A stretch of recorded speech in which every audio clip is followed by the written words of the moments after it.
तू स्वामी समर्थांचा भक्त आहेस, हो. तर काय अनुभव आहेत तुझे? स्वामी माझ्या पाठीशी आहेत सुरुवातीपासून, पहिल्या दिवसापासून.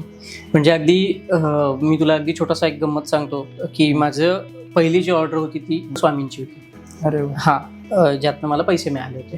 ती ऑर्डर माझी पुण्याला एक ताई आहे त्यांच्याकडे गेली होती. तर फ्रेम पोहोचली, मला त्यांचा फोन आला, म्हणे प्रणव माझ्या सासऱ्यांना तुझ्याशी बोलायचं आहे. मग मला असं थोडी भीती वाटली, म्हटलं चुकलं माझ्याकडनं काहीतरी. ते पण स्वामी सेवक आहे असं त्यांनी मला सांगितलं होतं. म्हटलं ठीक आहे, मला द्या म्हणलं फोन. म्हणे मी तुला थोड्या वेळात फोन करते, तू तुझ्याशी बोलते. म्हटलं ठीक आहे. त्यांचा फोन आला जरा वेळात मला, अगदी पहाडी आवाज समोरून.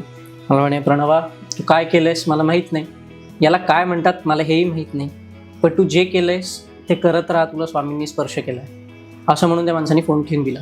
ते सिद्ध पुरुष होते असं त्या ताईंनी मला सांगितलं की माझे सासरे सिद्ध पुरुष आहेत.